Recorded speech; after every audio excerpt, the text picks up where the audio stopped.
What's up, everybody? Welcome to Seeking Skeptics, Episode 3. We're glad to have you. Super happy to have you here. Whoever's watching, thank you so much. As you all know, this is an ongoing process. We've tried things different ways each time. First episode was straight up one story about one particular topic. The second was more of a debate style conversation between Alex and Kyle here. This week we're going to do a little bit of more of a discussion based thing. We're going to pick, we each have 3 topics of discussion that we're going to talk about today, and we're just going to kind of talk about these things, talk about what our opinions on these things are, what we think these things could be, what they should be, how this would work for our country, those kind of things. We're going to start, though. Alex here. Well, actually, I should probably introduce us, right? I'm Josh. If you guys don't know, Josh Fleming. This is Alex and Kyle here. We're going to start. First of all, Alex is going to clarify some points from the last video that he'd like to talk about and discuss, and then we'll move on to our first topic. So, Alex, go ahead. Yeah, fantastic. So, to clarify a couple of things, and this kind of leads into my main topic for the day, and that topic specifically is... So first, let me a little bit just backtrack. So to clarify of my political position, I think off the start, Kyle and I had a rough start with the introducing myself in the not a Trump supporter, Trump voter from 2016. My firm political stance is classical liberal in the sense of not modernized liberal, but if you look up the definition of classical, I can include some resources. I'm not going to go too in depth because that's not the discussion today. So that's my firm, which means I'm firmly in the center. I take things from the right that I like and that makes sense, and I take things from the left that I like and that makes sense. And that's my stance. And that kind of leads into, we live in a political climate that I don't necessarily agree with, and our founding fathers did not agree with. Two-party system is dangerous. In the fact of... This is the topic. This is the first topic. This was the first topic. Okay. This is kind of transitioning in. Okay. We now, and whenever I was going through my political identity crisis, whenever I was in the process of didn't know if I was a Christian or not, I didn't know anything about myself anymore, and I was rediscovering who I was and who I wanted to be, I found a lot of you either have to be on the left or you have to be right. It's either Democrat or Republican. And that's not how I operate. Life is very much 50 shades of black, gray, whites, yellows. It's not black and white. And so often I see our politicians and I see people debating online. It's just black or white. There is no in between. And we have this idea that if you have somebody like myself, and I get this a lot, and in fact, to kind of respond to one of the individuals that gave some really good critique, and I kind of want to clarify for that individual. It's not that I don't stand for anything. It's not that I'm easily swayed in my opinion. It's that I take topics that are really sensitive and that matter to me and that matter to the world very seriously. And if I can't conclusively come to a full, almost 100% conclusion on something, how can I fully support something? From a moral standpoint, I get this kind of internal conviction of I don't really think that, prime example, when it comes to me, like I said in the last video, I am pro-life. I see the pros and cons on both arguments, and I take the best and try to make the best out of that. But I can't confidently say, that's why you'll never see me saying you're murdering children or you're doing this, because I can't confidently 100% say on that because it's such a complex issue, right? And I'm not a doctor. I haven't done the in-depth studies, and I wouldn't consider anybody here has either done that or any of these people who, go on Facebook, hide behind that keyboard, type the paragraphs up, have done that research either, or at least read the papers, And Kyle made a great point. I was having a conversation with him. When it comes to these political debates, there are people who write 80-page thesis papers, 80-page research papers on these topics, I can't expect everybody, including myself, Kyle, you, the producers, anybody, to sift through 80. I have to trust what the experts say. I'm not an expert, And I think that's why we're doing the show, right? And I think we need to accept that it's okay to not know an answer. And that doesn't make you a weak person by saying you don't know. In fact, I would say the opposite. It makes you strong in the fact of you realize that you don't know and you want to know, right? I'm always skeptical when somebody says they know. you know, I'm always skeptical, and I like to probe those people and say, well, how confident are you really? And we live in a political climate again that really is just left or right, and if you're anything else, it's like you're demonized. I've been demonized by many people who I've talked to on the conservative side, on the heavy Republican side where they're deep into the right. And same with the people on the Democrat side, to where they're like, well, then you obviously don't stand for anything. And it's not that. It's I take these issues really seriously. And I'm not going to subscribe to something 100% unless there really is good validating evidence behind it. And if that evidence changes, well, yeah, my opinion is going to sway to what the evidence is.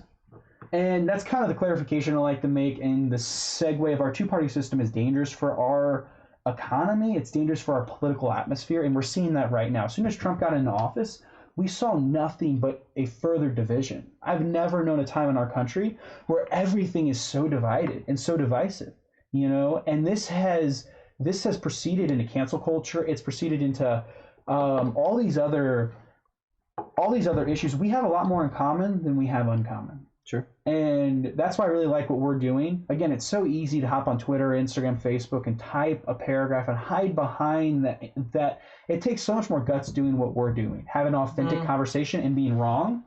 I mean, it doesn't. I think that. Yeah. I think that, and just to kind of a small point about that, I think that it's much easier to get on social media and just blast somebody up and be like, hey, yo, I'm going to tell you exactly why I think you're wrong, and let that all be based off of emotion.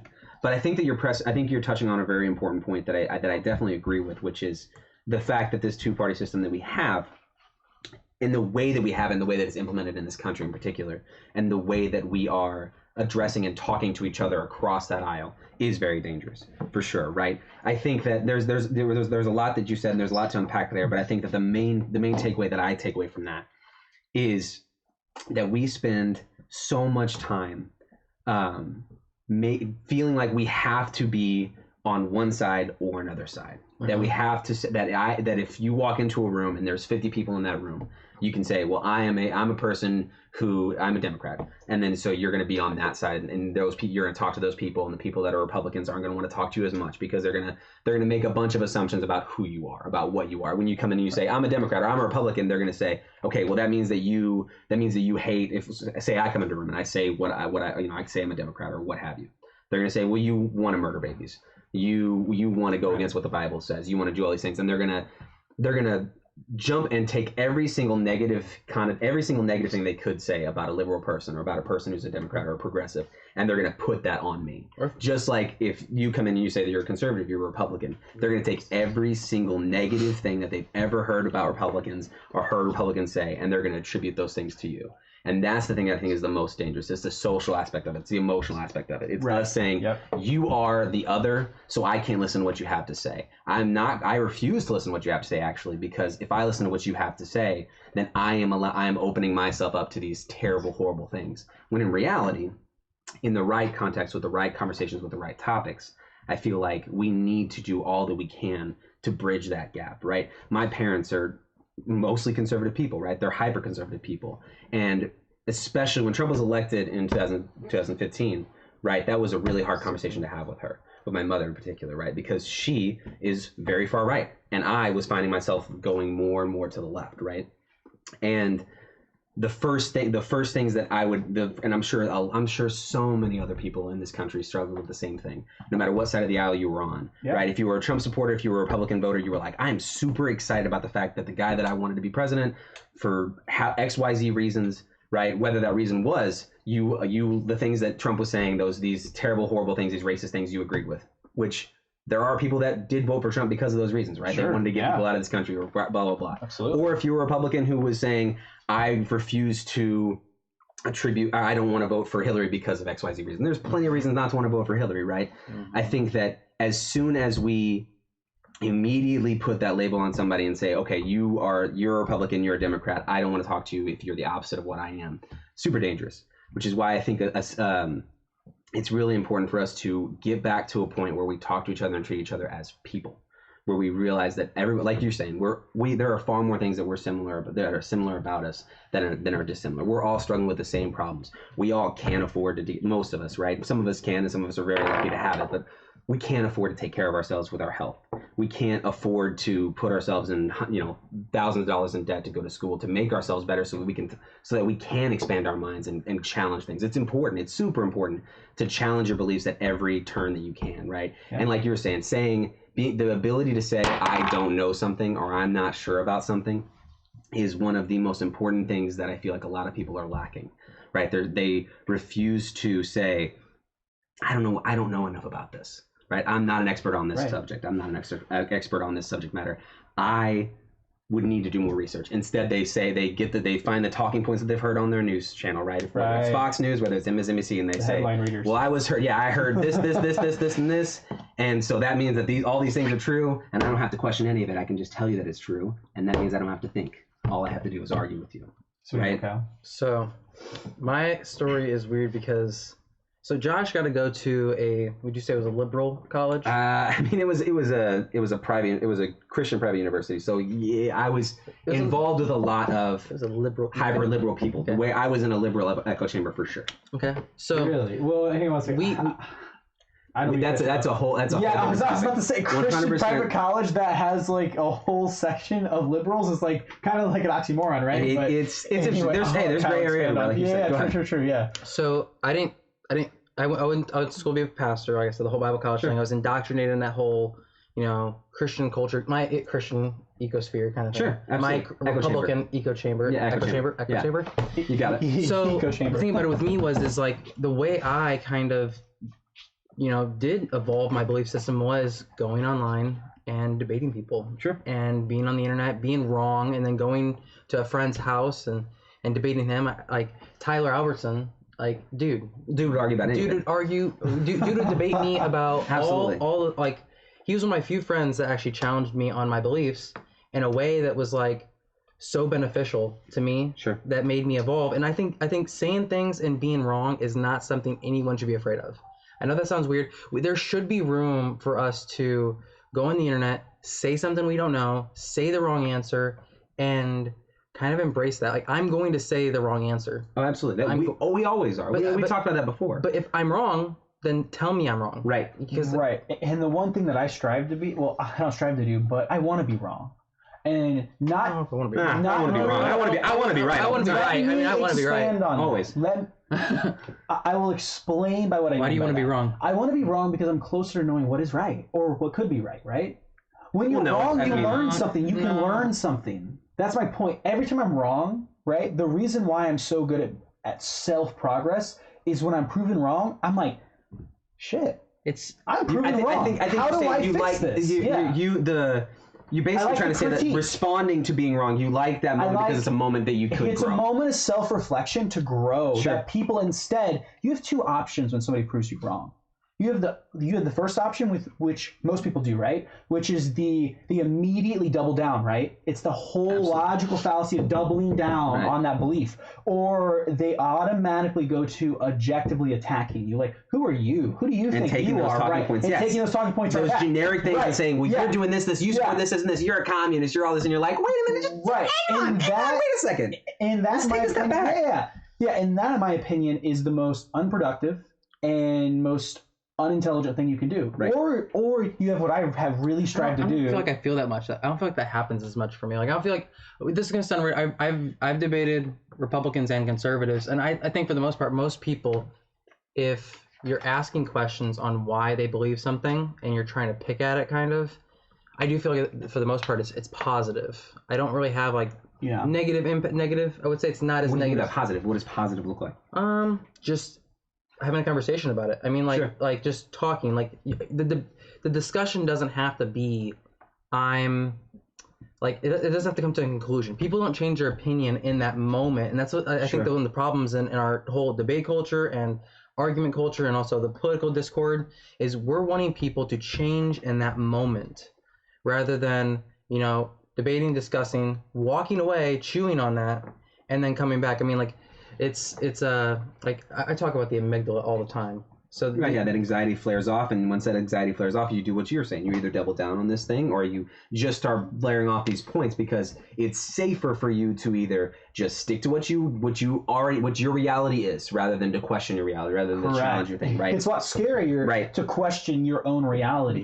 Right. And I like that camp a lot more than doubling down. Right. But let's actually we need to also circle it back to what we're talking about when it comes to like a two-party system. Two-party system. Exactly right. Right. So I think that. That's why I think that's one of the dangerous things that we have in this country, where we keep doing this. We keep trying to just yell across the aisle and not actually truly kind of meet and talk about these things, right? Now, there are people, though, that I feel like are very dangerous with those things, and they try to say that we should do that with ideology, right? That we should say that if you go center with everything, then that's the way to do it, because that means that both sides are heard, both sides are represented, blah, blah, blah, blah, blah.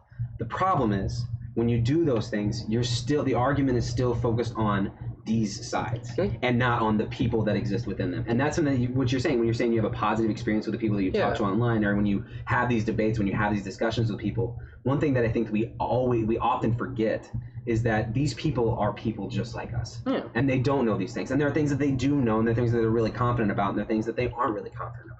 And there are things that we all, if we all looked at each other like we all are our own worst critics, right? I would say that you would probably say that about yourself. I'm sure you say that about yourself as well, right? Yeah. We all sit there and we all are hyper-analyzing everything we're saying, especially nowadays in the culture that we live in, right? We're all looking back and saying, okay, is what I'm saying, is what I'm believing in, is it the best good that it can be, right? Because we see others who are representing that good. So I want to point on something real quick. Does it ever feel, though, that a lot of the division between us is manufactured? Yeah. Oh no, absolutely. I mean, 100%. That's what those headlines are there to do, right? Yeah. That's why whenever I sit and I'm having a conversation with someone who's a conservative, and the points that they're telling me are points that aren't true things, right? When one of your main arguments is that Bill Gates is poisoning the water so that we're all going to be sterile because you heard a news article about, or you heard a topic about it on Fox News, and that's like, yo, that's like not even true. You need to do some more research on that thing, and that's what, like you're saying, it's what I mean though, and not even about the things that are not true. So I mean, why? How do I word this? And this is gonna get I'm gonna get a little antsy into this thing, but two-party system. So we have Republicans versus Democrats. Sure. With Obama during the birther movement, I got the pleasure of being a Republican during that and being on the opposite end. And it's really weird being someone who is both against the Democratic president and being someone who's against both the Republican president. It's a very weird chair to be in. Sure. Because it's a different perspective. Both sides of the aisle, You see both sides. You see them both valid. But something we're seeing, a lot of younger people, though, are also really looking at the Obama presidency just as a side note and seeing it for what it truly was. The Obama presidency was a good thing for a lot of reasons. But it was also a very terrible thing because it kept up a status quo that was super dangerous, that was started by the Bushes and by Clinton even in that time too. It's Clinton's wing of the party. It's the same system that's established, right? It's that same, and I know it sounds like a dirty word or like a conspiracy theory word, but that deep state that's existed since the beginning, right? And that is carried on throughout. So you've been somebody who has been, the same deep state has been running this thing from the beginning, but you're someone you're in a unique position where at a certain point in time, you saw things from one side, and then you saw, and it slowly you're seeing things from another side. And you're actually, yours is a very unique situation where you're not even you never fully went to this side, that extreme, like you were on this extreme. And it's fascinating. It is really fascinating. I would say that I was extreme during the first 2 years of his presidency. Sure. The whole, the birther movement was something I feel woke up a lot of Republicans because, when you're wrong about something, it hits home. When you believe that somehow the government is getting this man who's not an American citizen to become president, and then on top of that, now we're in the whole Russiagate conspiracy. Oh my gosh, yes. So it's weird that both parties had their own weird conspiracies, right? That they peddle. And you're 100% right, though. It is one the birther movement, the Russiagate, all the situation, the Tulsi Gabbard situation is all literally just birther 2019. So do you know what the Russiagate actual claim is? So you're talking about the scandal from 2016, right? Where the influence what got Trump the election, basically. Yes, the PP tapes. The PP tapes. The PP tapes. That could be that we might actually need to transition away from that and talk about that another time and go into more, because that's actually a topic that I feel like we could talk about for a long time. We can. Okay, I can say that. You know what I mean? I'll pause that could be a whole. I want to discuss that. I will say though, those ideas and those peddled mindsets is 100 pushing groupthink. It is 100 pushing this world that we're in where we can't even discuss normal issues. Right. I mean, literally, you turn on the news, it's just either a Trump conspiracy, it is either something mean that Trump said, the tweet, or it is something that Hillary is claiming that something. It's nonstop. It's a lot easier banter. to convince the sheep to go a certain direction when you have them all together. Thank you for you. You know what I mean? Thank you for you. Thank you. See, somebody who understands. I thought I was acting like that's some sort of big profound thing. That's some bullshit thing that I just said. But you get what I'm. I think that point is valid. That was my whole point of last episode. Of he was talking about how there always has to be a slave class, right? And that slave class is made by the sheep themselves. I'm telling you.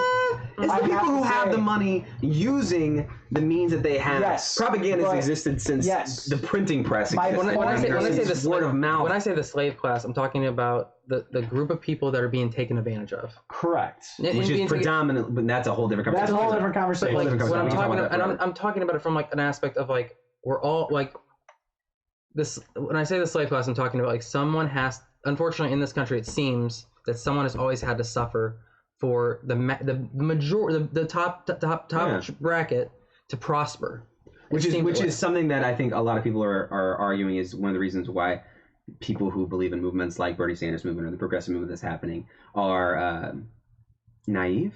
Because it's existed forever, so why could it just why can't it change or will never change, right? So, but let's keep this two-party system thing. Let's transition a little bit, and we got to. Do you have like an article you want to show or something? I had a brief video from Leftist Media, by the way. Leftist Media. Leftist Media. That raises, brief video. Well, I'm just saying. Typically, the things that the specific outlet posts, I'm always. What's the source? What's your source? Where's it at? Good old Vox. Vox. Okay. Vox is very much progressive left, and sometimes they do great pieces, and sometimes they do just straight shit pieces. Is this a bad? It all depends on the author, right? It all depends on the person that's writing it. The journalist it should be in the notes that we all typed up. Anything that we have, we'll put links in the description on the videos that we're gonna have. That way you guys can look through the things that we're looking through that we're basing these conversations off of. Obviously, these conversations they're kind of a little all over the place. A bunch of boys with ADHD, you're really going to see that happen quite often. We're trying to talk about groupthink. Right. But we're being brainwashed. We're talking about a two-party system, and we're kind of trying to figure that out. But anyway, brainwashed. I think that one thing that's really interesting about that two-party system, or like kind of transition to something that I put an article in the doc that we had. I think a way that we could kind of circumvent this kind of way where we have these two people on either side of the aisle trying to just fight each other rather than talking is a ranked choice voting system. Yeah. I don't know if did you guys read the article at all about New York City and how they're implementing that? I think it's really cool. So just recently, according to that link that'll be there's an article, New York City just voted for a ranked choice voting system. Basically meaning that instead of saying, I'm going to vote for the Democratic candidate or I'm going to vote for the Republican candidate or independent or third party, however, instead, we are given the candidates that we're given. And then we each rank those candidates based off of who we would want to be our president or run have that position more. Right. So in this situation, for an example, I think the top people that we would probably all agree that are contenders, obviously on the Republican side, you're going to have Trump running. Trump is going to be the Republican nominee. Do you rank even the Republicans? From what I understand, from what I've seen, the research I've done, it's you rank everybody who's actually not based off of the party. You don't vote just for your five top Democrats. You vote for who you want to be the president. You vote for their policy issues that they're bringing up, and then you rank that, and based upon how that rank comes back is who is actually continuing on. So wait, which is a much more fair voting for policy, or are you voting? You're voting for people. So let me give you an example. You're voting for people on their policy. We're going to pick 5 candidates that we would believe would run in 2020, right? Or we know are running at least in 2020, right? Donald Trump would obviously be one of them. So I can rank like Trump 2. Trump, if you wanted to rank Trump 2, sure. But you could, and you put Trump. You'd have Trump. You'd have, and let's actually just like a little thought experiment. Let's do this. I want to know what your guys' rankings would be, right? So I'd say the top 5 candidates right now, and disagree with me if you'd like, or we can expand on it if we want to. Trump, Bernie, Warren, Biden, and maybe Buttigieg. What about Gabbard? Gabbard, I feel like, we could put Gabbard in there. If in our situation, I think that we wouldn't have to worry about necessarily having just 5. So I get 3 or 5?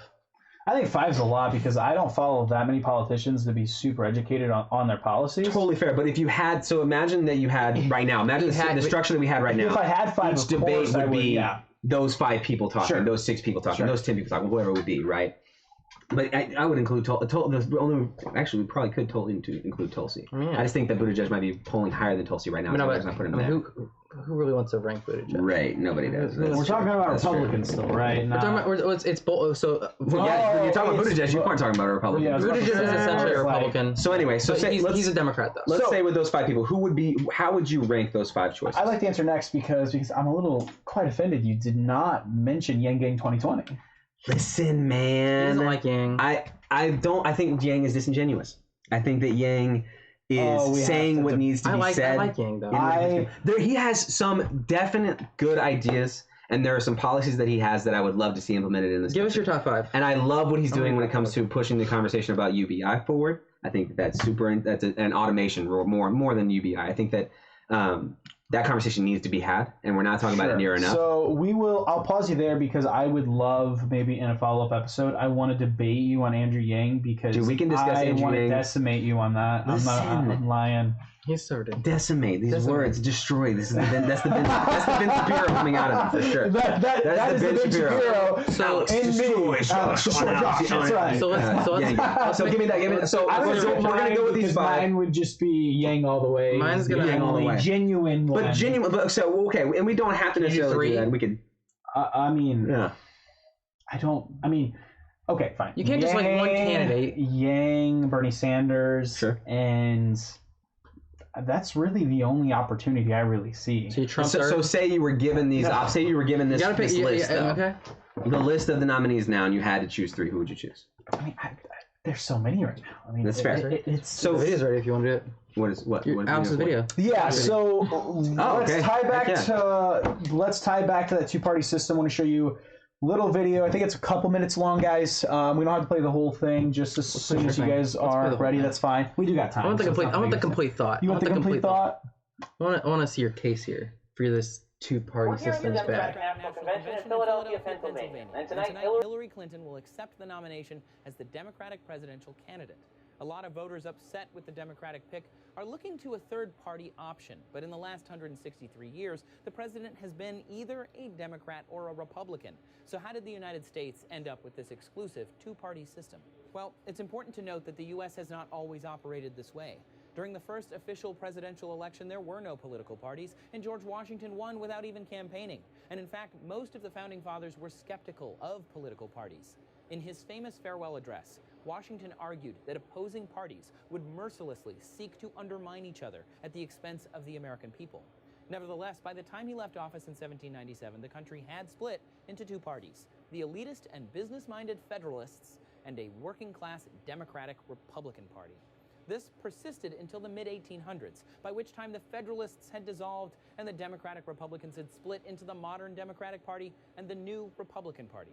After a brief 20-year run as the Whig Party, the new Republicans evolved into just Republicans. So by 1854, the U.S. had what we know today as the Democratic and Republican parties. Their duopoly has persisted over the last century and a half, largely because of the country's unique first-past-the-post voting system. That is, each state has a set number of electorates, and whichever candidate gets the majority of votes, even by a fraction, wins all of those electorates. There is no reward for second place, and therefore little incentive to create a party that will get some votes but not the majority. For example, in the 1992 presidential election, independent candidate Ross Perot received nearly 20% of the popular vote and still did not garner a single electoral vote. The United States is one of just a few countries that has this first-past-the-post system. As a result, most other democracies see representation from more than just 2 parties. Japan, for example, sees representation from 5 major parties, as well as a number of minor parties. And in Israel, 10 parties or party affiliates are represented in the national legislature. That's because these countries use proportional representation to elect officials rather than a winner-take-all system. Many have argued that America's 2-party system is unjust, not only because it limits voters' options at the polls, but because it encourages politicians to go to great, oftentimes shady lengths to grow their party. One example of this is gerrymandering. Because voters will ostensibly vote just one of 2 ways, policymakers can easily draw up and manipulate voting districts to favor their own party. The electoral system also creates an environment where parties aim to be as large as possible, even if it means absorbing ideas that don't necessarily square with their base. As a result, voters will identify less and less with their party over time. For the last 2 weeks, we've been at both the RNC and the DNC getting a feel for the future of politics here in the U.S. We sat down with other YouTube creators to talk about the changing face of American voters and how demographic trends may impact the elections. You can watch that video here. This is the most ethnically and racially diverse voter pool in U.S. history.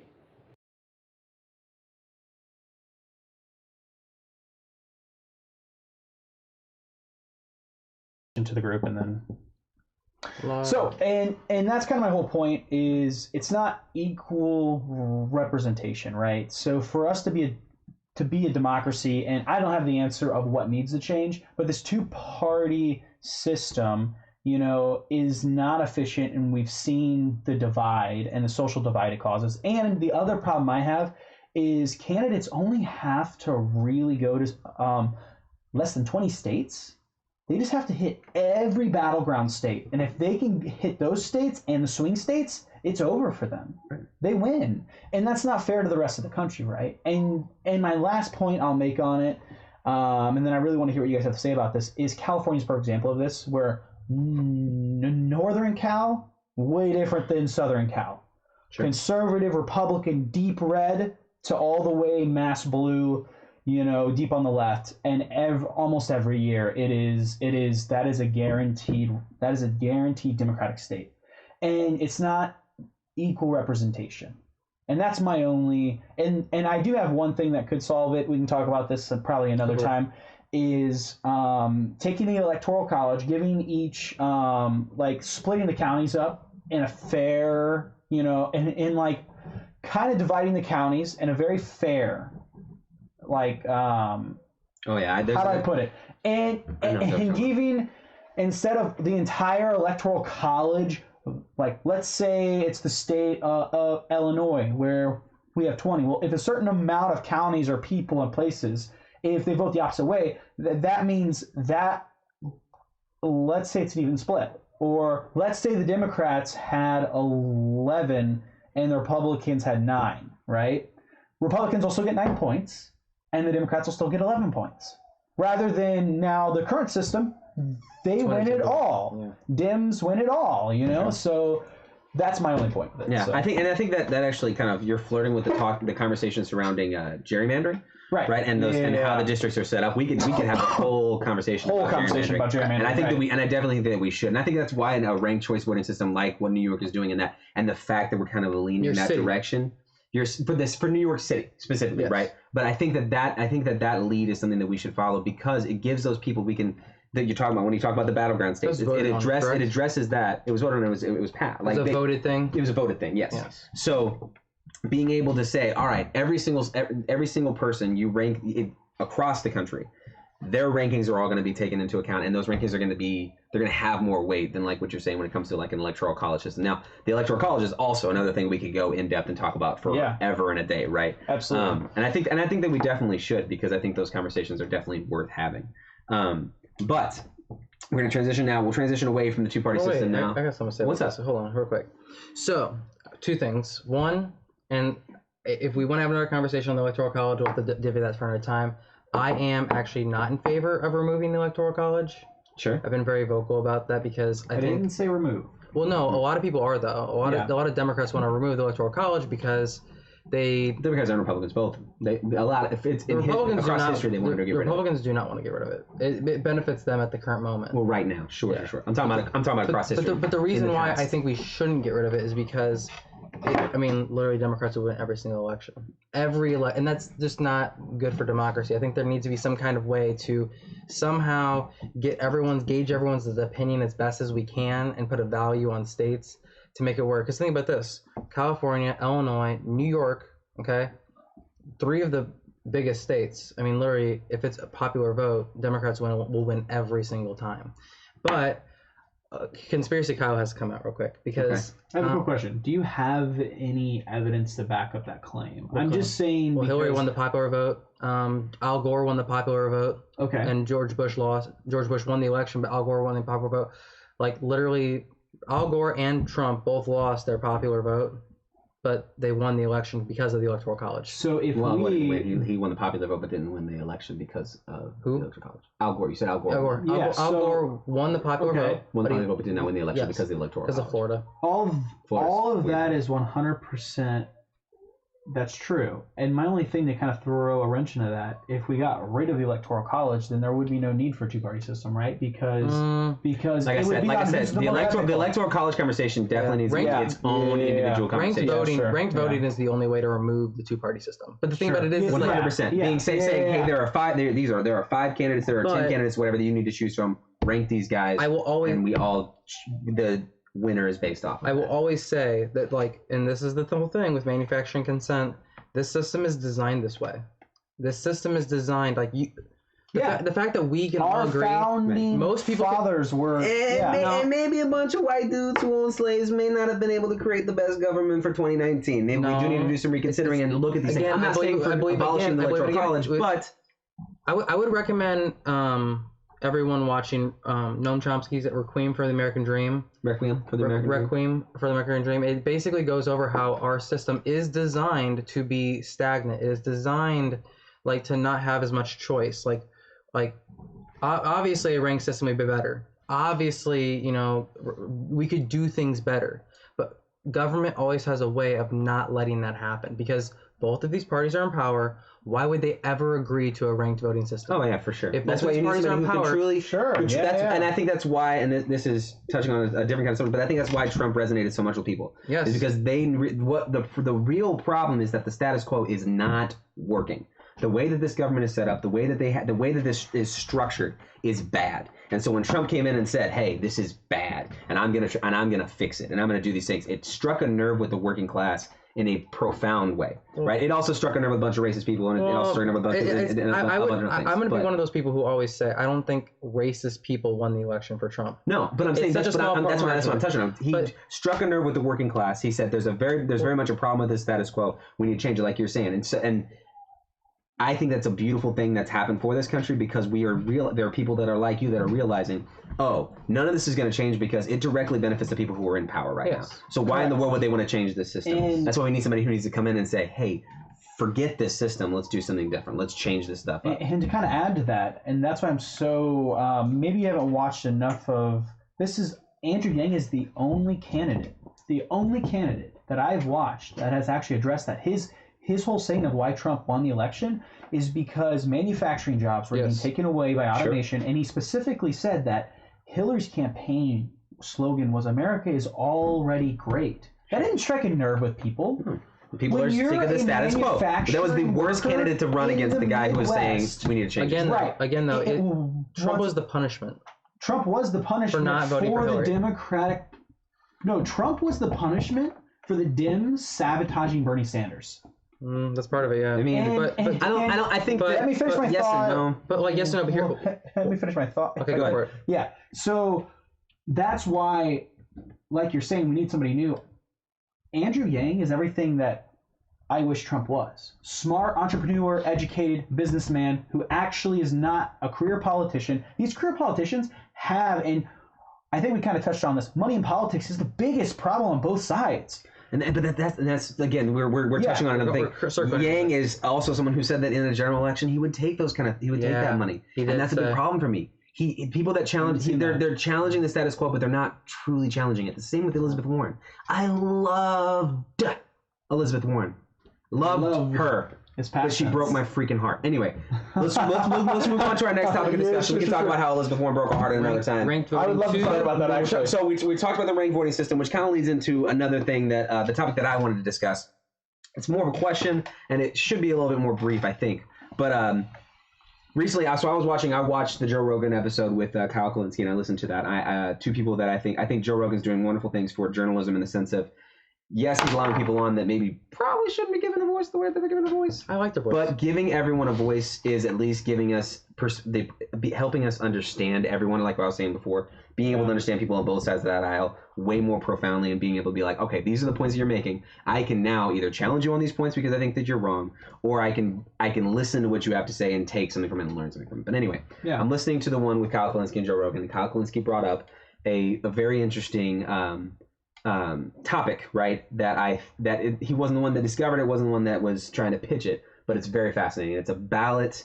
A ballot initiative, a vote on the ballot initiative. Democratic-based voting. It's like you pick a topic. Well, yes, yeah, basically. So in essence, right, this would essentially work where you go to vote in 2020, right? Or Kyle goes to vote, or whoever goes to vote. You guys go to vote, and when you go to vote, there are 3 topics that are set forth that we all vote on when we vote for the candidates and the people that we want to be in office, right?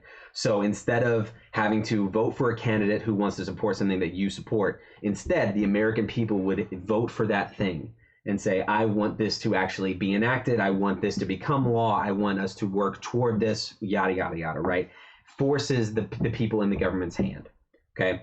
So if we lived in a world where in 2020, there were 3 subjects that were on the ballot that the United States, the population of the United States voted on, what would be the 3 things that you feel like would be the most important things for us to vote on, right? And if we voted on those things, that means those things would be enacted, right? That means that our government would now do what we all want, and we all voted on it. Like 70% of people want to do this one thing, right? Right.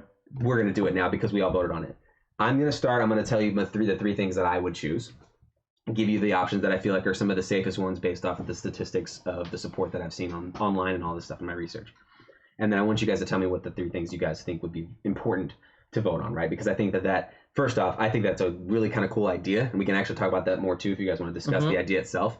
And actually, let's do that. What do you think about that idea? What would you guys be policy-based voting system? Instead of voting for politicians, you're voting for on the ballot you have, so you're voting for your primary, or maybe not the primary, maybe in the general, and later in 2020 you see Bernie Sanders v. Trump, but on top, above that you see, okay, we're going to talk about this is, you're voting on this thing, whether or not this country does this, whether or not we do this, whether or not you support this.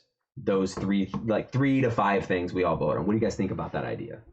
So I personally think it is a more democratic idea. You know, people forget that we don't live in a true democracy. We live in a democratic republic. We elect local and state and federal officials to, we as a people entrust them to do their jobs, and they're not, clearly. No, absolutely not. And which is why I think we need this something gives like this. a little bit more accountability to that. Sure. And it gives the American people a voice. Absolutely does. And I'm 100% for that. Anything that's more democratic and that offers the more opportunity to hold our politicians that we elected into office, hold them accountable. Right. And to the second point, anything that can continue to progress America towards a prosperous and continuing to be a prosperous, not only in a financial sense, but in a moralistic stance and in a culture stance. You know, we see so many rates of depression, anxiety, suicides on the rise, and job loss,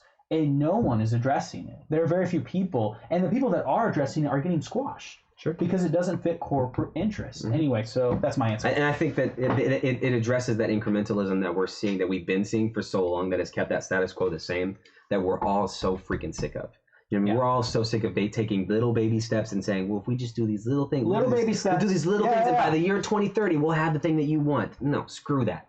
Make these a priority. This is what you got to do. Right. Well, do it. We need to make these things happen. So I'm gonna kind of like play a little devil's advocate here with this. Of course. Because I wouldn't. You wouldn't be Kyle if you didn't. That's absolutely true. So, if this was enacted, what's a policy you'd be afraid of happening? That policy that'd be afraid of happening? Based on either propaganda, maybe misinformation. So, for instance, let's put it this way: the question I would have is, would the wall have gotten the vote in 2016, and would eminent domain, would the people who live in those areas just gotten their land taken away by popular vote of democracy? I would argue that it wouldn't. So this is, I think, a point of view kind of thing, a perspective thing. Now I would need to do more research to see what the support would be, because I'm sure there was polling that talked about there's Democrats who like the wall, right? I'm sure there are. So are there that many that no. Are there a lot of people in general like all we need is 2 million. All they needed was 2 million to have the popular vote. 2 million people? Hillary so you're saying that if the wall was on the ballot, was there 2 million Hillary supporters that wanted the wall? Because I'll tell you, why 2 million? What's this 2 million? Because number? Hillary won by how much? Talking about the popular vote, but we're not talking. But we're not taking. We can't take numbers from the popular vote and then directly attribute it to whether. You or don't not think the wall Trump was. supporters? You don't think? Do you think everybody voted for Trump voted for the wall? I think everyone who voted for Trump definitely wanted the wall. So if That's true. That talks about what we were saying before, where you're generalizing the Republicans on that aspect, right? You're saying, hey, every person who voted for Donald Trump wanted that wall. I can guarantee. I'll word it this I way. can get on the street and say I kind of liked the wall initially. I mean, I'm not gonna lie. I mean, The like wall, you like? Well, that's initially again, I did. To me, it was like me. Sure. I'll give them what they want. I'll give them what they want. They give me single payer. and some alligators, and let's treat You this give me shit single like the medieval times. You give me single payer. I'll give you the wall. We'll call it a deal. I'm gonna try to ring this back in. And I know what Kyle's kind of getting at with he's. Can we trust the masses? Well, Can we yeah, trust so- the masses? I get that. It's a cynical view. It's a cynical point of view, but it's true. I mean, like, can we trust the I'm masses? And the going propaganda stuff, the machine to, would work. It could definitely work against it. The only issue is that, like, how many people trust the media right now? Is it something like 20%, 12%? But that 80% that goes out, well, obviously you'd have to have more. You'd have to have a higher turnout. I think you're very optimistic that people. I think the majority of people trust the media, even though they say they don't trust the media. They trust the media. Obviously, they trust the media because I mean, they're still fooled every single. They're still going through the motions. They're still falling for the. So Kyle, Josh, kind of give my perspective on it. You guys sure you did. Went ham. No, I did not give my perspective on that. On your point. Basically, what happened? Are you fear? Is there something that you fear? Basically, what Kyle's question was. Let's get the Muslims about out. this. That's what it'll be. This is kind of what I was trying to. People would. This is what I was trying to hand equate to you earlier. When you play devil's advocate, you get more on the philosophy side of, can we trust the masses, right? There really isn't probably enough research or statistics on that. So it's not necessarily a cynical viewpoint, it's a realistic viewpoint, right? And that was my first thought too. When he said that was like, can I really trust Joe Blow down the road that really doesn't know anything about politics, who sits there online all day and kind of like Kyle was saying, and just reads headlines? I don't really think I can trust. I'll argue here. One second, let me finish. Okay. I think it's a double-edged sword, and we have to know that going into it. But I do think overall, it's a better system than we have now. Because here's the thing. If some stupid policy gets enacted, we're going to see the bad effects, and it's easily going to be reversed very quickly. Because the next time the election... Yeah, exactly. So, we fix it. So, right. Which is a good way to address what Kyle's saying. What if the thing that you fear becomes the reality? What if the terrible, something like the wall or something like a terrible immigration policy, because of misinformation, because the mass media is saying, hey, this thing means cookies and rainbows, but it actually doesn't mean that. It's actually something much more dark, right? The thing is, and here's something that I would say in an answer to that.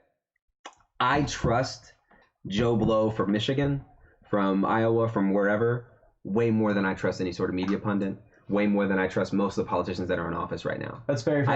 I trust the American people more than I trust every politician that's in office or running for office. Which is so sad that you have to say that. Super sad, but I trust us, and that's why I think this idea would be such a wonderful idea. So let me actually give you. I'm going to give you an example, and the biggest example that I think helps to accentuate how this would benefit us is Medicare for all. Right. I think it's 70% right now of this country. Yeah.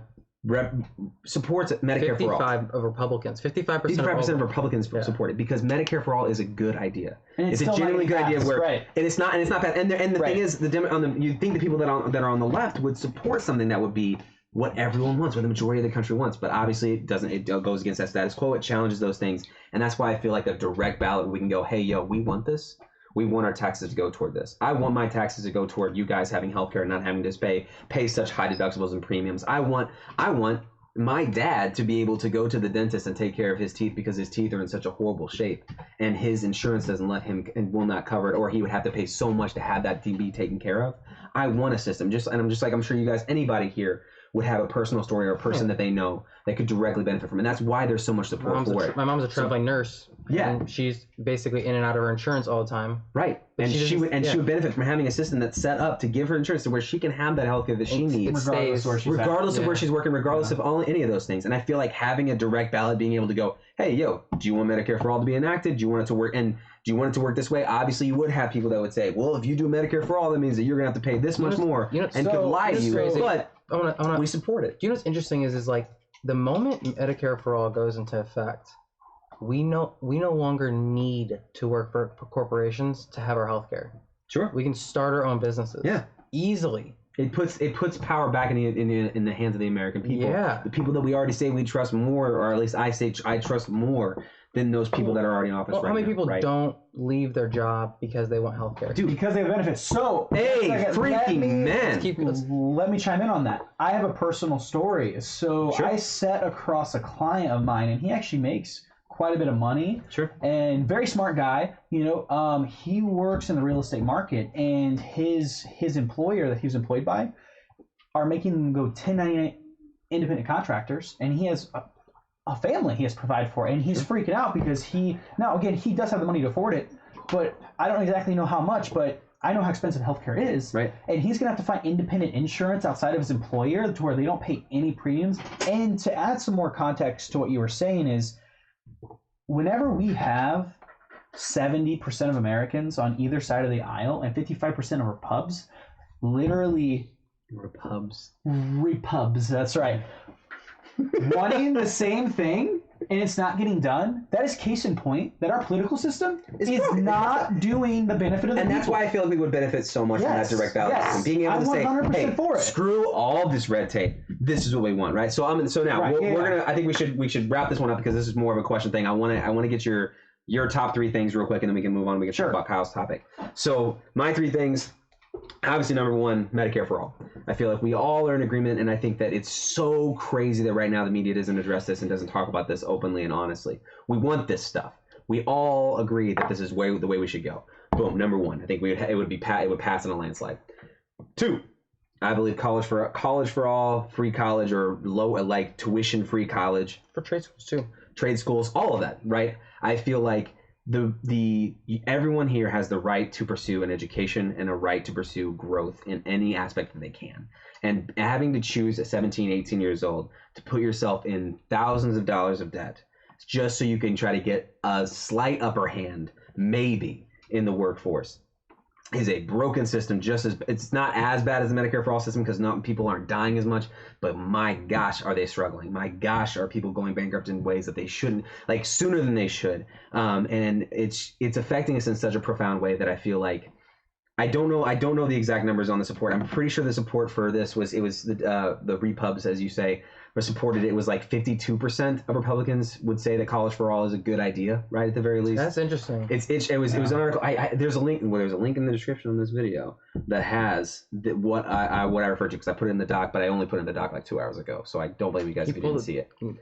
Anyway, so the third would be what did I do for my third? Do you remember what I did for my third in the doc? It was Medicare for all, college for all, and then I avoided a couple because I knew that you would want to talk about them. Universal basic income? No, it wasn't universal basic income. I don't think we're there yet. Is there a way for us to refer to the doc in some way? Pulling up the doc. Pulling up the doc.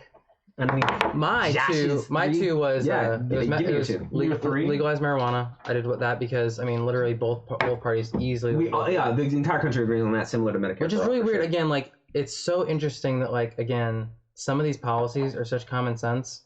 Yeah. Legal marijuana and the Medicare for all would it'd be a boon. Legal marijuana would be a boon for our economy. Well, it would also destroy the pharmaceutical industry.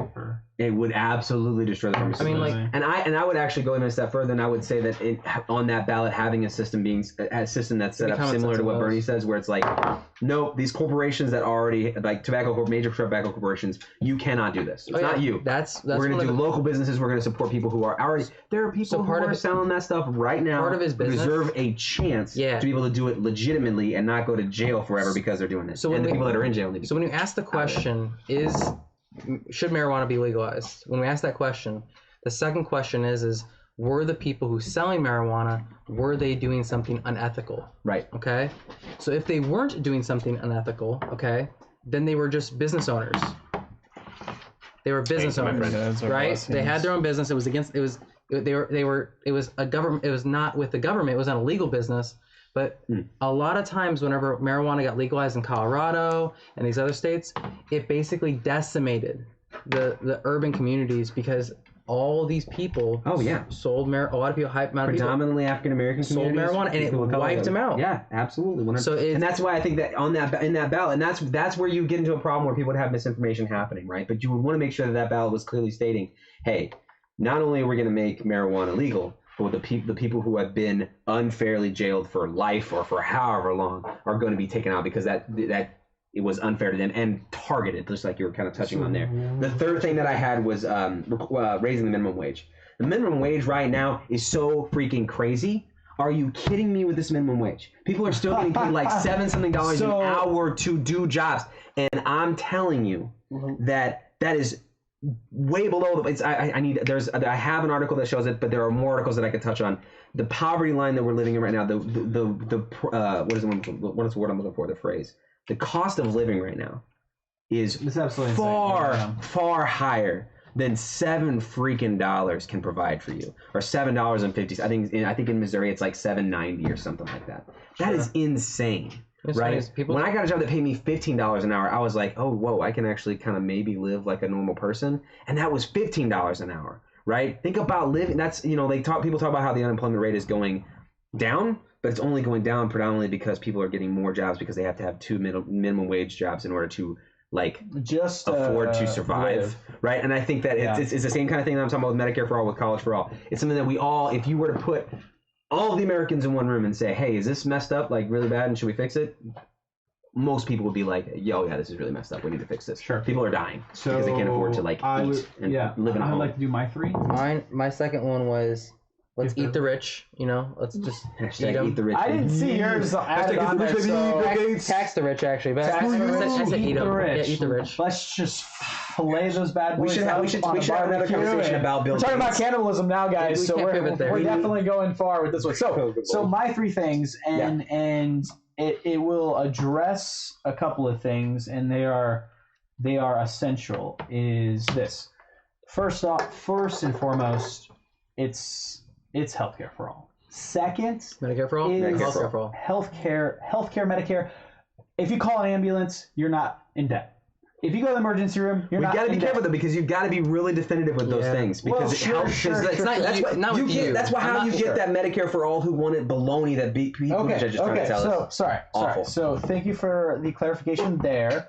The second is I don't want. Not laughing at you. You're laughing. It's a complete separate thing. You're good. I don't want free college. You don't want free college? I want more affordable school. I want 2 years. I want every associate and trade program to be free. Every associate's undergrad degree. And the reason for that is most college undergrad degree is in a 4-year school, or associates is in a 2-year. I'm sorry. Colleges? Yeah. So sorry. Free community college, basically. No. Sorry, I messed that up entirely. Backtracking a little bit. Hope the internet doesn't get too pissed off about that. You took the Biden approach with that one for sure. So undergrads should be free. Okay, 4-year college. Basic bachelor degrees are required. We saw this in the third industrial revolution when the riots were happening. We saw universal high school for everybody to solve the problem of uneducated workers. Yeah. So undergrad, free, with stipulations. Sure. But I don't want to get too much into that. So that's my second. I said my first one was what? Oh yeah, healthcare. Obviously, come on, healthcare. It's a no-brainer. College within limitations, and so what would the limitation be? So say I'm a 17-year-old kid, fresh out of high school, I'm about to graduate, and I'm like, man, I want to go to school and I want to be a better person. Are you telling me that I could go to a 4-year school and get a bachelor's degree and that would be free? You're not going to be clear and scot-free in the sense of, I'll give you a personal example. My first time going to college, I went to college twice and dropped. The first time I went to college was on the government. And I dropped a class before the drop date, and I had to pay that class back. And rightfully so, I had to, because that was taxpayer money that was taken that I abused. I didn't abuse, but I didn't apply. I wouldn't say that you abused that system. I think that system was there for you to go to school, and it wasn't at that time. But I didn't follow up on my commitment. I didn't follow up on my commitment. That doesn't mean you should be putting. I wasn't putting in debt. I had to pay a $300 class back. I didn't have to pay the full thing back. I had to pay a $300 class back. It's almost like what's the word I'm looking for? I don't want to get too much on that tangent. You are on this. We got to get on this tangent. You started the tangent. Not really, but you started the tangent. You don't get to stop the tangent. When you start the tangent, you started this train, baby. We rolling. We rolling now. We going, honey. We discussed it a little bit before, but I'm gonna tailor back and be like, if we're having a system that school is free, and there are 30 kids going to a class, and 29 decide to show up, did the one person cost the system something? Okay, that's fair, and maybe we can have. I don't necessarily want to go full into that debate. If there's a 30 kid class and 10 only show up to class, Again, 10 students still got educated. I get that, and 10 students got educated. That's fine. But how's this connected with what he was saying when He's basically saying Kyle, that he's costing the state something by not showing up. So that you what showing I'm up is saying, costing something. So Kyle, this is my perspective on it. Is you have to be punishment. We don't. No, I think firm accountability for everything we do. When you get something, and you don't necessarily have to pay for that. I'm not. No. You're generalizing too much. You're doing this whole Republican thing. Let me finish. When I got that bill in the mail from the U.S. government, because my grant, and I didn't meet the requirements of my grants. Sure. Okay. Sure. And they said, hey, you did drop this science class 3 weeks after the drop date. You do owe the state $293 and some change. And I was pissed. But then I thought about it, and I was like, look, this came out of taxpayers' pockets. And I didn't meet my commitment. And I rightfully, as a good person, should have to pay that back. And I did. Let me respond to. I want to respond to your story with another story. Okay, so that's your perspective. That's what happened with you specifically. So let's take your situation. Let's take your exact situation, which is someone who started going to school, was able to go to school because the state gave them. You got a grant of some kind to be able to afford to go to school. I got a grant because I was poor. Now let's take that perspective and let's flip it a little bit. Let's say that instead of being you, right? Let's say that you're instead somebody who comes out of a town that is impoverished. Okay, so an example that I think that I could probably use safely is where I come from. Cave Rock, Illinois is a very small town. It's a town that used to flourish far more than it does now, based off of the things the resources that we had, industry changing, all that kind of stuff, right? So that area is truly struggling, right? So say a kid comes out just same in situation as you, can't afford to go to school, right? Gets the opportunity to go to school, starts going, really wants to make something of themselves, really wants to improve their life, really wants to do something other than being stuck in that area that they're at, right? But they have family members who are struggling with drug addiction. They're living in poverty, which means that they're struggling with being able to make ends meet and live, right? They're not, obviously that money's not going to give them enough to survive on a day-to-day basis, and they end up having to drop because they could not make it.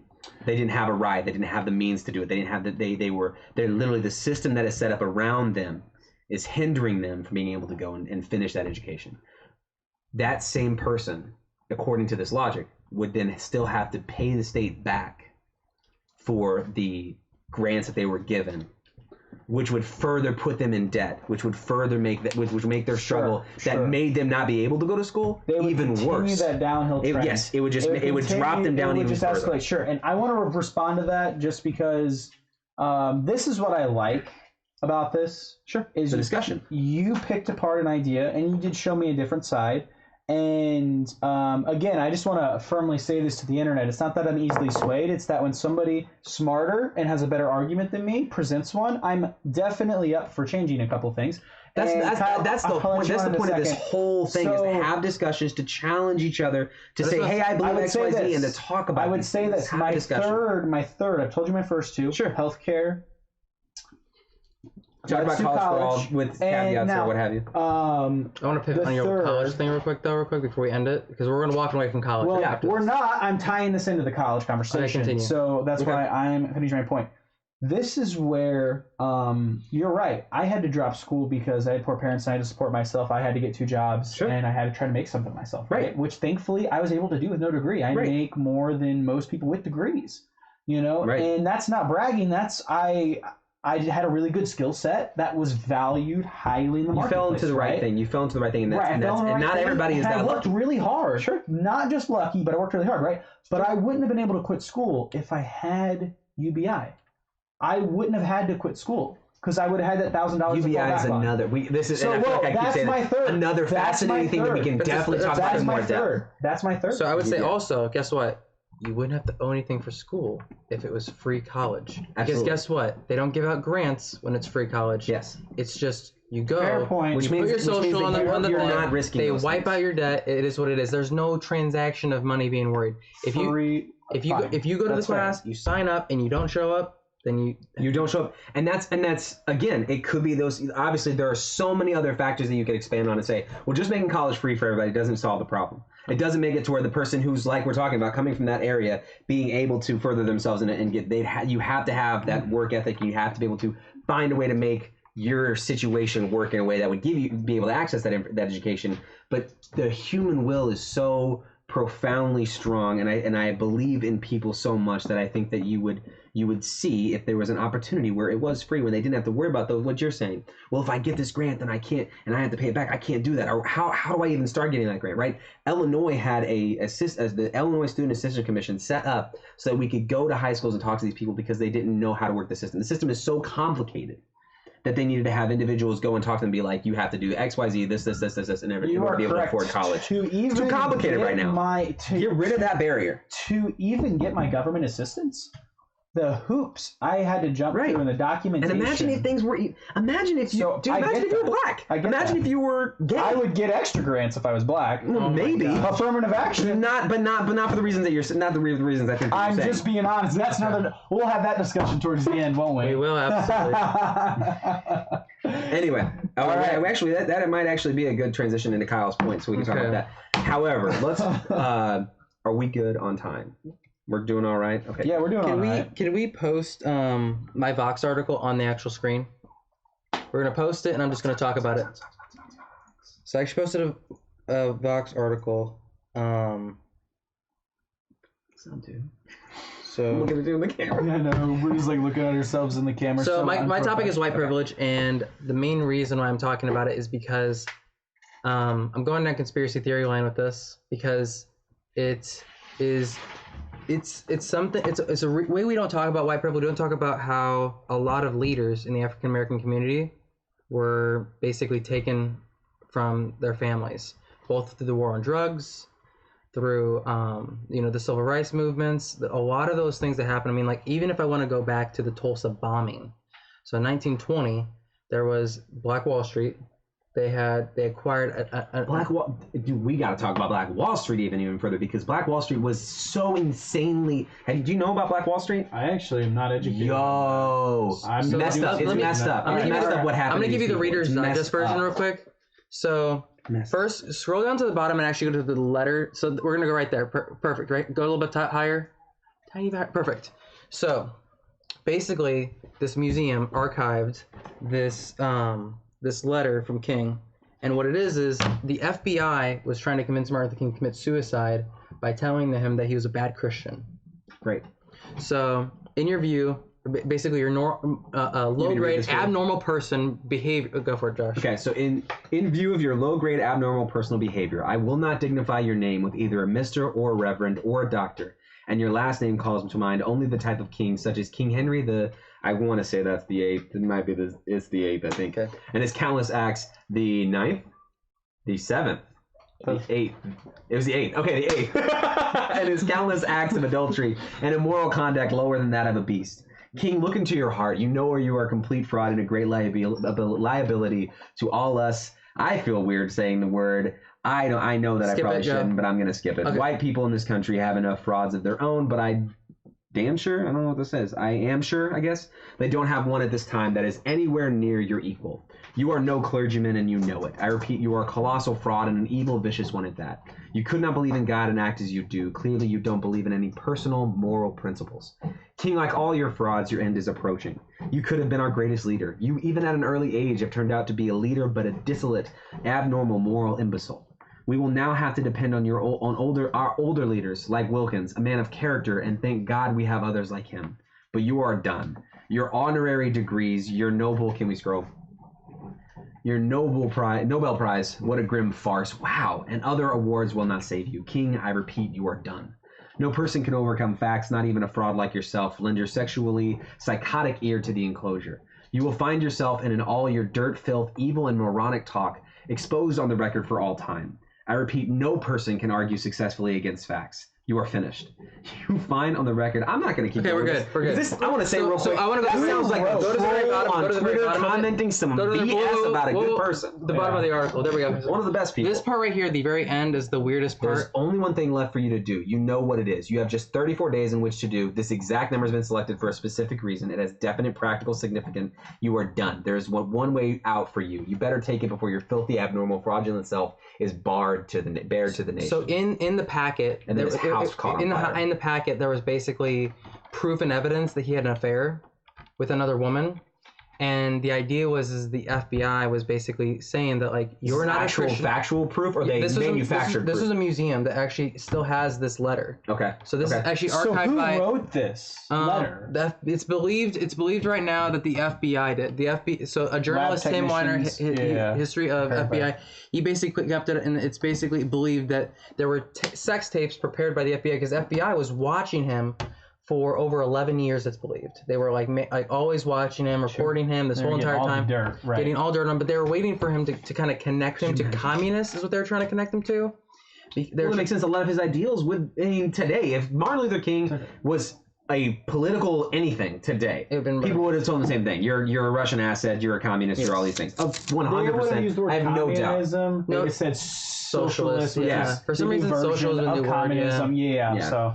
So when we ask ourselves, and this is the conspiracy theory, is that, you know, one, would Martin Luther King, if he was, you know, if he didn't die the way he did, would he have been our first black president? I 100% could believe that he would be. A lot of people believe that man he inspired the nation. Well, he was also the reason why it's believed he died is because he was actually gathering whites and blacks together at union rallies. Sure. So he kind of like went with the whole thing, like, you know, instead of fighting separately, instead of, you know, white people asking for their rights and black people asking for your rights, let's ask for the same rights together, because if we come together, we have a better chance at winning. Let's stop doing this whole ideal where we have to have two parties, two different sides than we fighting do against uncommon it. is what 100%. he was doing. And he realized the propaganda of the two-party system. Right. He realized it. This is a very good transition all the way around from start to finish. I'll be really honest. 100%. Because he at that point was rallying both individuals, both parties essentially. Oh, yeah. He was arguing for it, right? He was saying, whenever I would say, and this is gonna sound weird, he was by no means was he rallying Republicans during that time. That was a very strange. Barry Goldwater was running at that time as a Republican, and he was getting a lot of the votes. Barry Goldwater was a guy who was running after segregation to bring segregation back, which is a rough position to take. Which is a really interesting position. He obviously he lost his race, but like the thing about it is like those were very divisive times, and I would say that there were people going to this other side of the aisle. The labor movement is what he was connected to, unions and stuff like that. So and that ideology is more than that's probably honestly was. I mean, it wasn't. I think it was probably the most dangerous thing about Martin Luther King. Was the fact that he was like, I ain't done. Once we get rid of the segregation stuff, it's like not over. Like we got so much more work to do. Well, in the article, they were like, nah, we're good. We'll let you not have different bathrooms. We'll just stick with that. How about we do that? And he's like, no, let's actually address some real problems. Or different water fountains. Right, different water fountains or what have you. In the Vox article, the FBI actually calls Martin Luther King the most dangerous black person in America. So they believed he was the most dangerous, which is why they spent all that money surveilling him and watching him. Sure. So this suicide note happens, okay? The FBI is now trying to convince Martin Luther King to kill himself, or they're going to release these sex tapes. Okay? They were literally blackmailing the man. They're blackmailing him to commit suicide.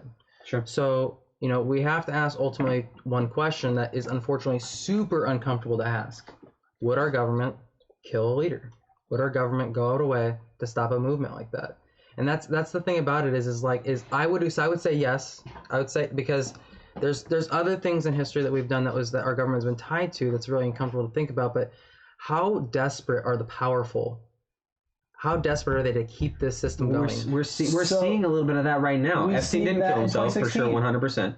Right, we all can agree on that. That's a very obvious example of that, right? People who want to speak truth to power are definitely shut down. Edward Snowden is another prime example of that as well. Edward Snowden, 100%, if he came into this country right now, would be killed. Oh, he would be killed. No, Trump's trying to bring him. Trump is actively trying to, and what's funny is conservatives aren't talking about this. Conservatives out there, your president is trying to bring this man back to America to kill him.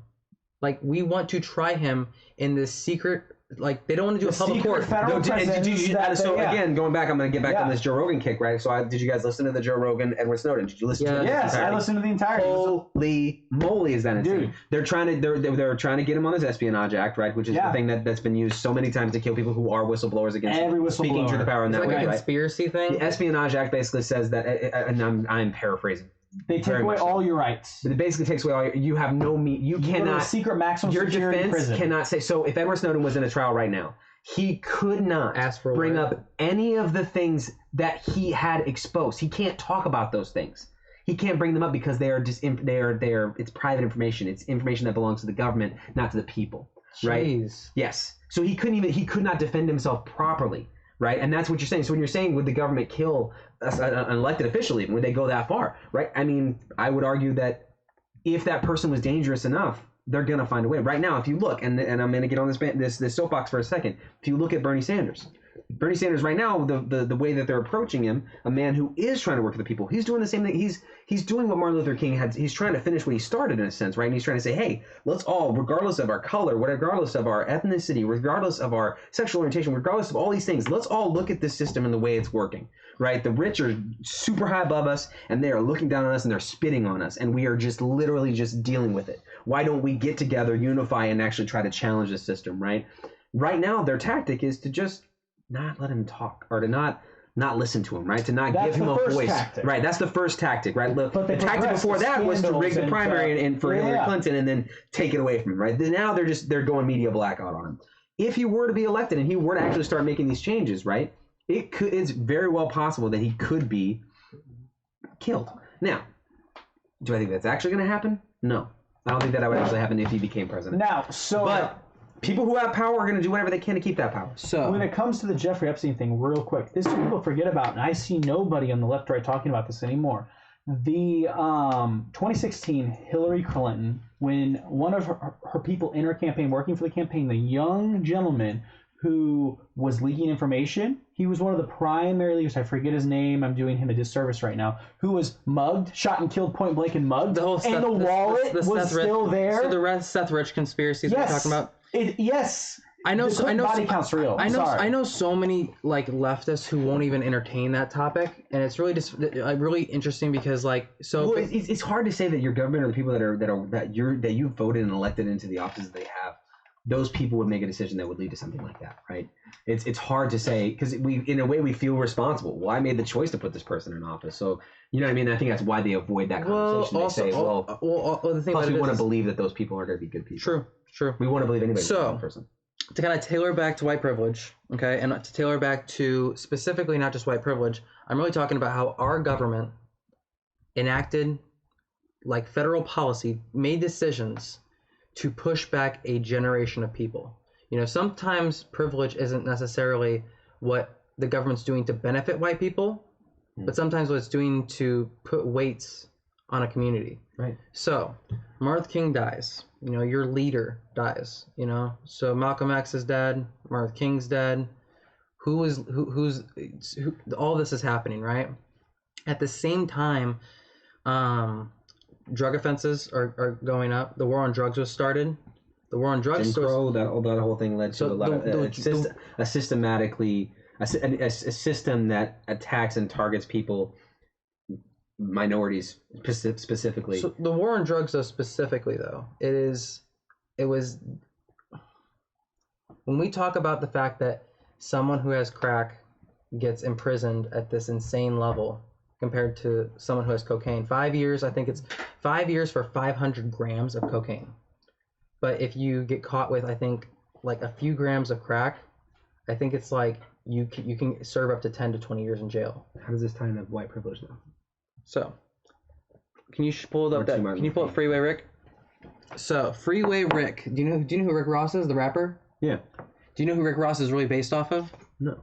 Rick Ross is based off this guy named Freeway Rick, who actually worked with the CIA to distribute drugs among urban communities in LA and San Francisco.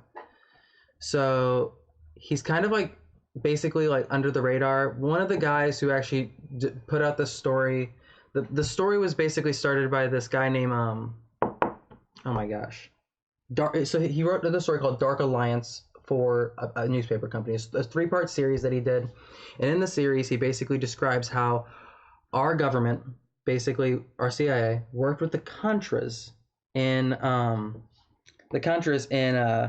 South America to bring cocaine into our country to give to Freeway Rick. And Freeway Rick was selling this in urban communities at the same time the war on drugs was happening.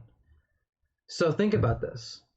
There's this law in effect in our government that African Americans, can you scroll down and go real quick down to how much, so wait, I wish we could like pan it out a little bit more, but basically in 1980 his gross earnings were just said to be around $900 million with $300 million in profit.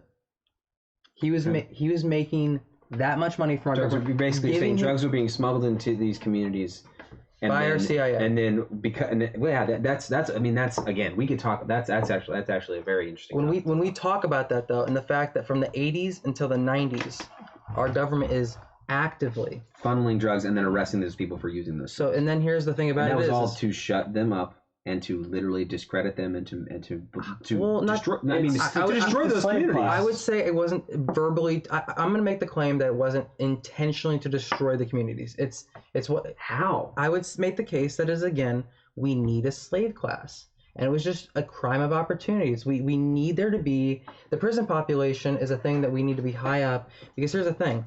Right now, I think there are like 50 companies on the like top Fortune 500 companies. 50 of them that use prison labor. Oh yeah. You know, call centers are being used. If you call a call center, the odds of you getting a prisoner sometimes is pretty high. To have someone who's actually working in a prison making $1 a day. California wildfires is California wildfires. That I've seen. They have used prisoners. They paid them a little bit extra, which was nothing, cents on the dollar. What's crazy is to fight the fires. After they got out, they wouldn't give them letters of recommendation to be firefighters. Right. So the thing about it is the labor that they're doing isn't even actually becoming a skill that they can put on a resume. It's a free labor. And I really want to circle back to, and we kind of talked about this and got critiqued just a little bit on our last episode about providing some evidence, Kyle. You said a couple of different things. So after the fact, would love it if you could include you said something prior to the firefighters, some other job that they were doing. Call centers. I've never heard that one. No. Can you Google something right now? Actually, to touch on that's just point interesting. Here, Google prison inmates rankers top 50 companies that use prison inmates. So I want to say one thing, and I want to say it actually directly to the audience, the people who are watching, and the people who will watch on YouTube. Something that's very important. I think we touched on it in the first video, and I think you guys touched on it in the second video as well. Anything that we say, we need to be challenged on.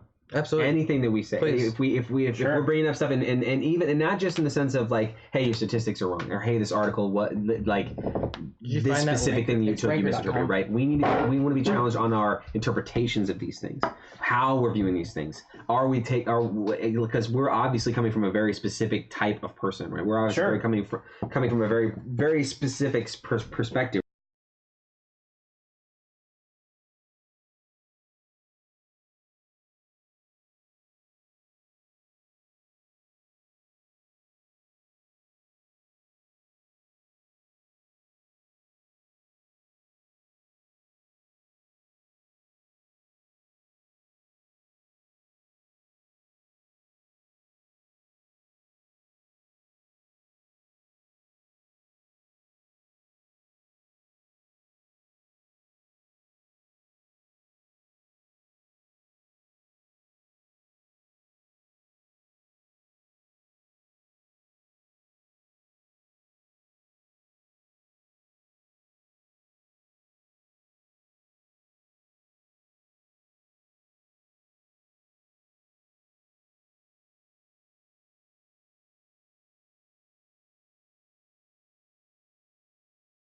So lingerie up. Go down again. In the 1990s. Okay, keep it going down. So we don't know if that's still going. There's actually potato farms for some reason are part of prisons in Alabama.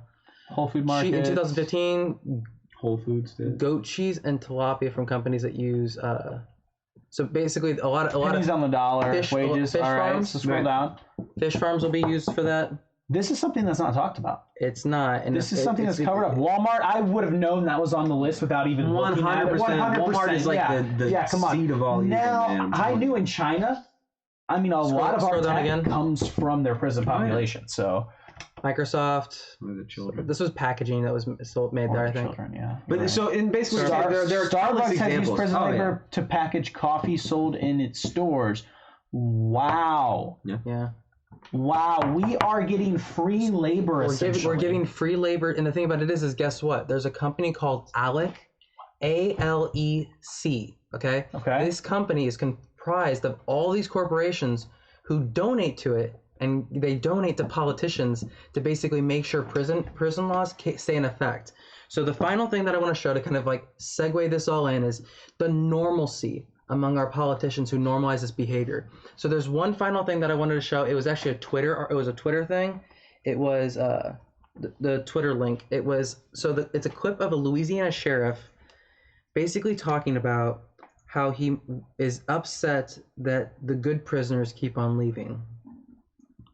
The good prisoners keep on leaving. He's upset that he keeps on losing the good prisoners because they're behaving, they're getting out early, and he's losing his good laborers. That's absolutely, like, I don't get like upset about a lot of things, but you are right. Here we go. Let's go. Let's. Who's this again for context? This is one of the sheriffs of Louisiana. It's a city in Louisiana. Okay. And he's basically trying to appeal to the public. So scroll up to a little bit so we can hear. Wait, Sam.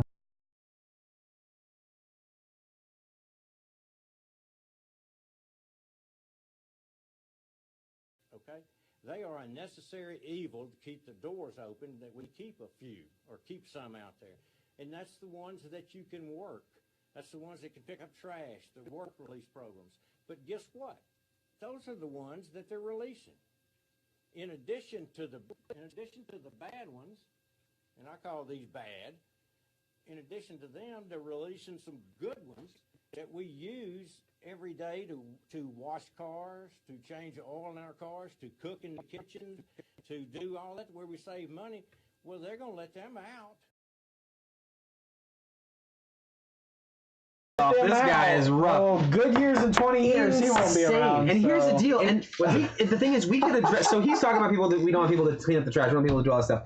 We could address that problem by just giving someone a job, like paying them a fair wage to do those things. We could pay the homeless to pick up trash. Stop putting all this money in the prison system. We have to, and actually invest it in the people of this country to actually take care of these problems. 1 second. So here's one misconception, and again, we're gonna have this conversation. I'm looking forward to our follow-up conversation about why Andrew Yang is everything we need. Oh my gosh. There's a misconception. You're very passionate about engineering. I'd like to hear what your perspective is. Sure. There is a misconception out there, and I'm going to talk to the audience right here, that America is poor, that we don't have the money to raise the minimum wage, to pay people.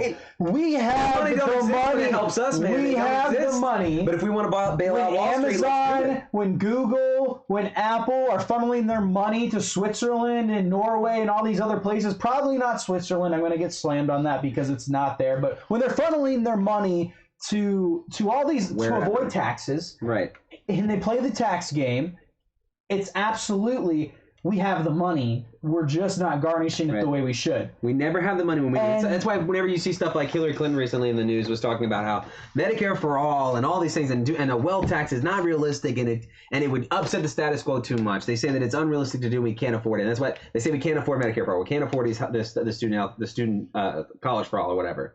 But we can afford to bail out Wall Street.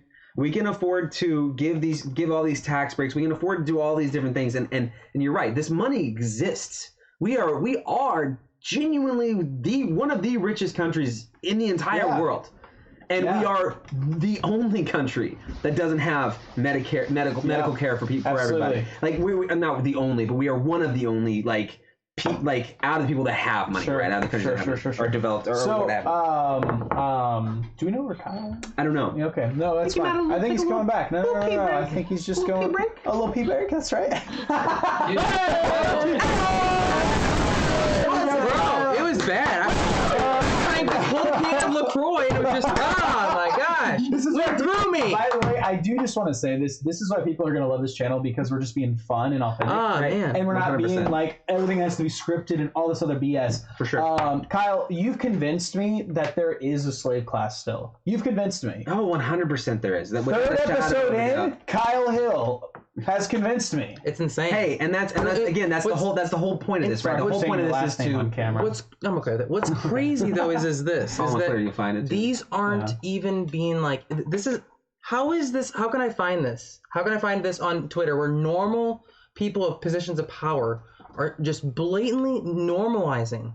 That's always been my response. Why are people like us? We are not in the least bit special in the sense of, I think we're pretty intelligent and smart, and we like to talk about things. I think everybody, but we when all average like Joes like us, sure, we all like to think that. Yeah. But average Joes like us can literally sit down, have some table talk, and understand policies better than elected officials. Because it's intended to be that way. Literally, because they squash ignore the those people things, who want to change. No, it's things. No, they squash the people they can't control. I would agree there's some squashing involved. Don't get me wrong. The squashing is definitely part of it. Alexandria Ocasio-Cortez actually spoke to that. So in the rally in New York City for Bernie Sanders, Alexandria Ocasio-Cortez got on the mic and she said when she got elected, when she walked in the halls of that Congress, it's no freaking joke, is what she said.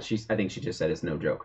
But the pressure that they put on you to just make packets they give you, the things that they tell you, like imagine you got elected tomorrow, they're like, hey, yo, so here's how this shit really works. Goldman Sachs, you're going to do this, you're going to say this, you're going to teach you about policy. Yes. Goldman Sachs. Yes. Our banks. Imagine you get a new job and your training is like, hey, yo, we're super rich, let us keep your money. You need to make sure that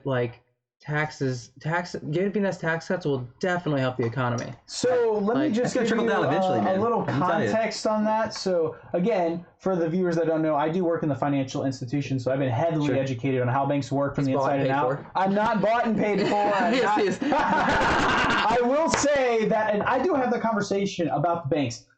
The only policy I had to learn is the regulation that I have, so I don't get sued, and so the consumer's educated, and so I don't lose my job and go to prison. So, and that doesn't speak to the broader hypocrisy or corruption that exists there. I think we've kind of wrapped things up. Absolutely, 100%. And I would again just like to say, back to expanding to Josh's point of. Definitely critique us. Definitely come in with some good information. 1,000%. But the other thing... This is meant for us to have discussions with people. We don't want... I mean, I can't speak for you guys, but I know I have a feeling that this is the case. We don't want to be just sitting here talking about this stuff and then have no one else to talk to. Twitter handles. We've been in these echo chambers. God. I've been in a situation where all we do is just say the same things and talk about the same things all the time. Kyle's been in that. We've all been in that on the left and on the right. We've been there. We know what it's like to just say things and have people agree with us. We don't want that. We want you to talk to us. We want you to challenge us. We want to talk about these things. Act like you know real something. and genuine and and talk about it. Listen. Come on, have a conversation. We want to have a discussion, right? So any of you are interested in talking with us, if you have a point that you want to make, if you have something you want to discuss, talk to us. Hit us up on Twitter or Instagram. Hit Train Set Club up on Twitch, or I guess we can't really send a direct message on Twitch, can you? Can you send a message on Twitch? Send a message on Twitch, right? Get a message up and get in those DMs on Twitter, right? Talk to us. Slide into them DMs. 21st century. Comment on YouTube, and we want to talk to you guys. We want to have these conversations, and we want to make sure that we try to find a way to just figure out where everybody's at here and how we can make the best possible future happen, or at least what can we do right now to impact the immediate area around. And the last thing I'd like to say, the last thing to follow up, Josh gets really passionate about this and totally took it over, but no, it's fine. Guys, the thing I don't want and the thing I won't respond to is if you have a legitimate, good, respectful critique, great. But if you're gonna be a keyboard, he's asking for it. He's gonna get a keyboard warrior now, and that's fine. You're baiting him. I'm never gonna give you the time of day because, in my opinion, you don't deserve it. Well, so let's that's my issue. Hang on. That's my issue. I'm not afraid. Hang on.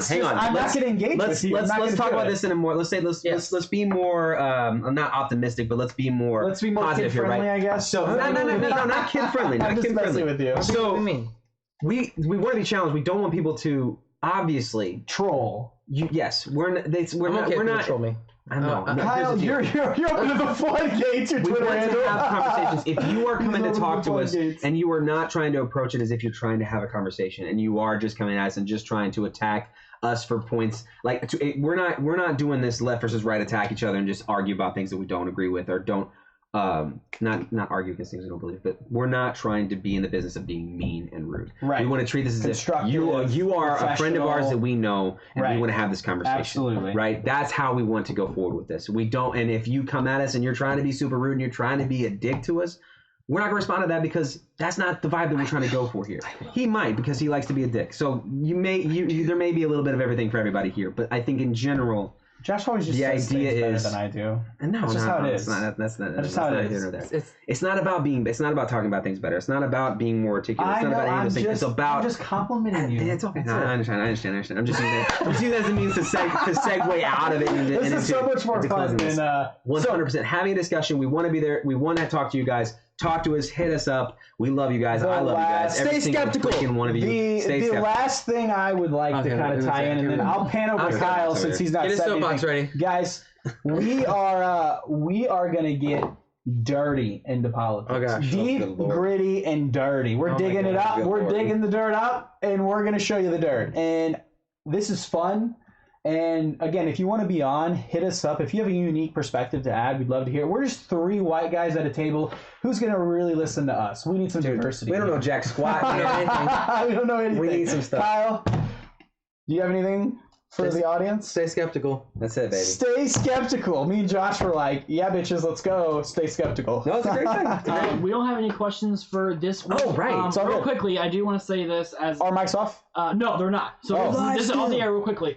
If you guys have any questions you want to ask our skeptics, please put them in the comments down below. And starting the next episode, we will have a Q&A at the end for you guys to talk to that. Yes. We don't have any questions this week, but one of the guys who's been in the chat at That's My Boy 1992.